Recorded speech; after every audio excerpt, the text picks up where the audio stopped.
So the High Grade Origin Zaku 2 is pretty nice. I've taken the Char Custom and turned it into the Ballistic Zaku from the one OVA of Build Fighters. But I've often thought to myself, what if they made it bigger? Yeah, a company finally gave us an oversized model. We've had weapons before and backpacks, but not that I know of an actual model. And they didn't just blow it up, they improved on parts. I was actually really surprised on that. It's a 1/72nd scale, so it's a little off. I don't really have any 1/72nd scale Gundam kits to have it displayed with. And unfortunately, I've long since box stopped the Zaku 2 Perfect Grade that I have. I couldn't find it for the video, but I still have the Unleashed Daban Gundam. And they're both foot to foot, a little different height, 160, 1/72nd. So right now it's going to be on its own little thing. Hopefully this is the start of something beautiful and we'll get more. Now, the way this worked, it came in a box and it has a QR code on the box, just a sticker. You need to keep that sticker because you have to scan it with your phone and then you can actually have the instruction manual. It's probably online somewhere now, but that's what I did. And the start of the instruction manual, it's in color and it shows you a bunch of parts, like putting parts of the torso together, the head, the arms, the legs, the backpack, and then it goes black and white, and I think that's actually the original Origin instructions that you follow. So basically the color parts at the beginning are all the new pieces that they added, and they added quite a few. And first off, the head.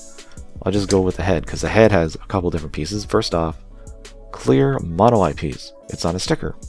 You've got a visor, a clear visor going over top of it. You can still move the mono eye, but you have to take the top of the head off, where the Origin High Grade is the little lever underneath, so they changed that too. So like most of the head is different. Torso, you got the little Vulcans here now. They're just molded in red before. Same thing with the pieces on the backpack. On the legs, the waist and the leg pieces, the hosing, they're completely different. Before it's just one piece of plastic that goes around. This has a thin gray piece that goes around, and then you put the spring over top, and then the hose is over top. And where the legs is just the spring and the hosing. But yeah, it's basically master grade or perfect grade now in terms of the hosing. They added wrist covers here, where before it was just two halves for the arm, with the wrist part molded in that half. The feet are different a little bit, I think, but they're very tight, and I'm kind of scared to move them. Speaking of movement, it's basically the same articulation as the Origin. I don't think they added or took away anything, and I think this is one of the first Origin, high grades, to do the waist right. Like the hose is actually up here, so you can get waist articulation. That was always a problem with Zaku's. But everything's really tight. A little scary though, putting the ball joints into the sockets.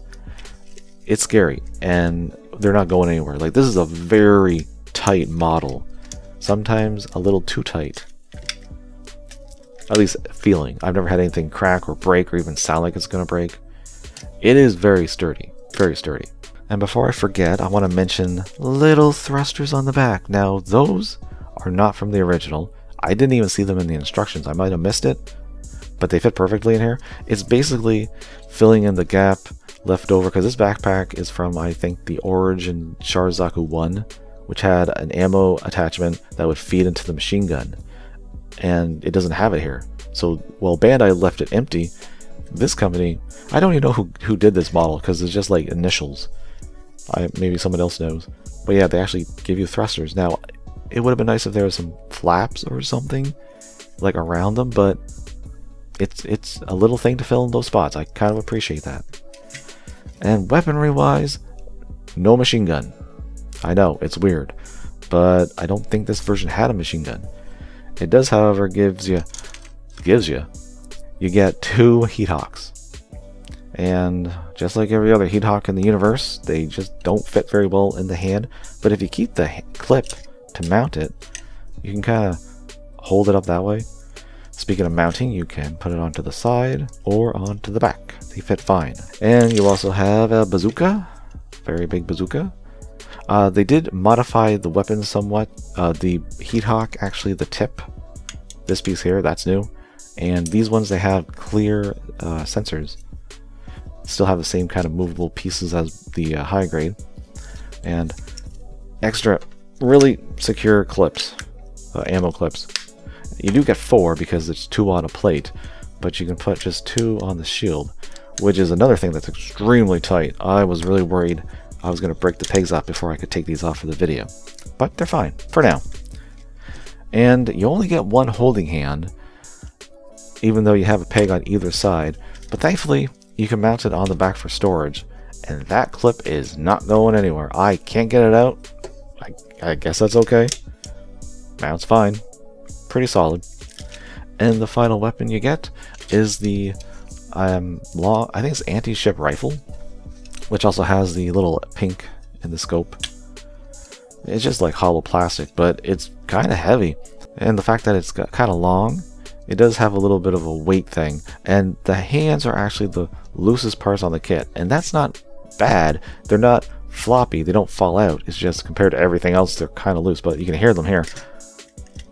They clip in fine, but they do move a little too easily in here, and so once you put the gun into the holding hand, it kind of moves a little too much. Doesn't take much. Thankfully, the open hand kind of fixes that problem, at least with the long rifle. You can probably do it with the bazooka too, but it definitely feels like it was molded for the rifle itself. And that's it. Well, aside from the flat dome, so I'm hoping we're going to get a mass production type sometime soon, because why not? They got the mold. I say milk it. Black TriStar color, Shin Mitsunaga, Johnny Raiden, or is it Raiden? I don't know. This thing could be the start of something amazing. I'm really looking forward to what he could do next. Maybe more Origin, maybe something completely different. We're just going to have to wait and see.